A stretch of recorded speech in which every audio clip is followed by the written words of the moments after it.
ఎప్పుడైనా ఎవరినైనా క్షమించారా మీ జీవితంలో?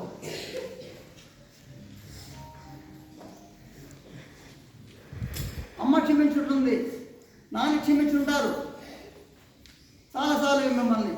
కారణం లవ్, ప్రేమ. అలాగే చాలా కుటుంబాల్లో భార్య భర్తను క్షమిస్తారు, భర్త భార్యను క్షమిస్తారు. Because there is love, bondage, బంధం. అయితే ఒక స్టూడెంట్గా మనం ఎక్కడ నేర్చుకోవాల్సింది, మనం కూడా క్షమించాలి. మా సార్ నేను వెళ్ళిపోతాడు ఆయన బ్యాగ్ ఎక్కువ ఒక ఆయన. కారణం ఏంటి? ఈ మాటలే కష్టాలు ఇబ్బంది పడతాయి మనుషుల్ని. ఇవన్నీ మనం పాటించలేదు కాబట్టి మేము యంత్రాలాగా వచ్చి మేము పాఠాలు చెప్తున్నాం అంతే. మనసుతో మేము మనోహర్ సార్ యామగోపాల్ సార్. సో మాటలు వినడానికి కూడా సిద్ధంగా లేవు.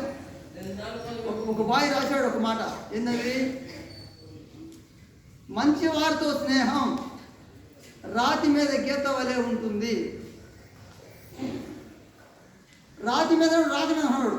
చదివితే నిదానంగా వాడే కొంచెం అలవాటు చేస్తే మళ్ళీ నిదానంగా రాగదది తాగు మళ్ళీ రాతి అన్నాడు. అంటే పిల్లగాడు చదవమన్నప్పుడు అటు చూస్తాడు, అట్లా నోటి కూర్చుని చదువుతున్నాడు, లేదా విన్నది చదువుతున్నాడు. సో మంచివాడి స్నేహం రాతి మీద గీత వంటిది అని అంటే అర్థం అడిగితే ఆ పిల్లవాడు చెప్పలేకపోతున్నాడు. ఇది ఈ చదువుల విభాగం. నేను ఎవరు చెప్పట్లా. మరి ఒక కాలేజీలో ఏందమ్మా డిఎక్స్ అంటే ఏంటంటే చెప్పలా. డిఎక్స్ ఎందుకు పెడుతున్నారు? ఆర్ఎక్స్ పెట్టకూడదా? ఓఎక్స్ పెట్టకూడదా? ఇప్పుడు అడిగినాం మీ సార్ని. ఈ అడిగే ప్రశ్నించే వైఖరి లేకపోవడం వల్ల కొన్ని సమస్యలు వస్తున్నాయి. సో మంచివాడి స్నేహం రాతి మీద గీత వంటిదంటే అది మంచి సార్ అంటాడు. కానీ ఎందుకు ఆడు పోల్చారు కదా, మంచివాడి స్నేహం రాతి మీద గీత వంటిదని. సో రాతి మీద గీత అనేది ఒకసారి గీస్తే అది పోదు, పర్మనెంట్ మార్క్. అందుకని ఇవాళ శిలలపై శిల్పాలు చెక్కినారు, చెక్తారు పిల్లలు. ఒకసారి చెక్కేస్తే అది ఎప్పటికి వినిపోతుంది. అలా గీత గీస్తే కొంతమంది పోయిన దానికి గుర్తుగా రాస్తారట, ఓం అని రాస్తారు. శుభ్రంగా ఒక గంట సేపు కూర్చొని బాగా గెలుస్తారు. నేను వచ్చిన దానికి గుర్తుగా ఓం రాయాలా గుడికాడ. ఎందుకంటే రాతి మీద గీత పర్మనెంట్గా ఉంటుంది. అలాగే మంచి వారితో స్నేహం పర్మనెంట్గా ఉంటుంది. మనకు ఉపయోగపడుతుంది. ఎంతమందిని మనము మంచివారు సంపాదించుకోవాలని ముందు మనకి ఏం కావాలంటే ఫినస్ కావాలి, క్షమించే గుణం. సో ఎన్నిసార్లు మీరు క్లాస్ రూమ్లో ఎన్నిసార్లు మీరు క్షమించారు చెప్పండి? క్లాసులలో ఆ బెంచ్ మేట్లో నీకు తోచిన వాళ్ళనే క్షమిస్తావు, పక్కన వాళ్ళు మనకు దూరం దాస్తావు. ఈ నడుస్తున్నాయి దందా.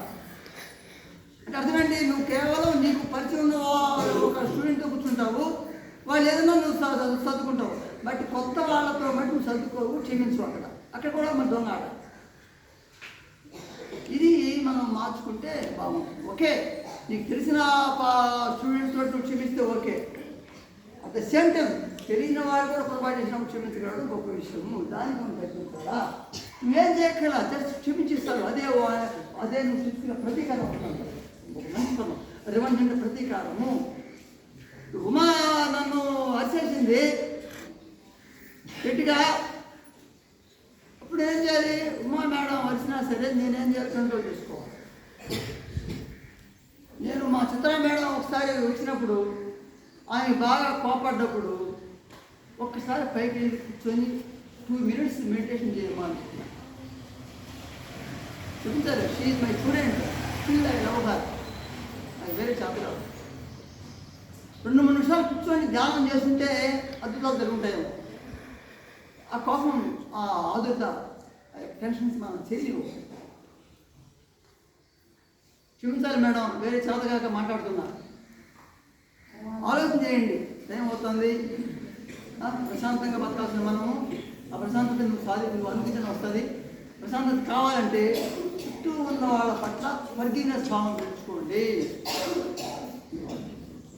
క్షమించలేకపోతే ఒకసారి మేము కూడా కోపడతాం, మీ సార్లు కోపడతారు. జాలితో ఏదో అయినా ఇబ్బందులు ఉన్నాడు అడిసేసినాడులే అని ఫర్గివ్ అండ్ ఫర్గెట్. చెప్పండి, forgive and forget. Forgive and forget. క్షమించేసి మనం మర్చిపో, డోంట్ కేర్ ఇట్. నువ్వు చూసుకున్నానుకో అది అందరూ పోతావు, ఇంటికి పోయి ఆడికి కోపడతావు, వాళ్ళకి ఆకలేస్తే కుదిరితే అంతా చెప్పేస్తావు ఇంట్లో. వాళ్ళు ఐదుగురికి ఏమనేది ఆయన అనవసరంగా సమాధానం ఇస్తుంటారు. Okay, let's go to class.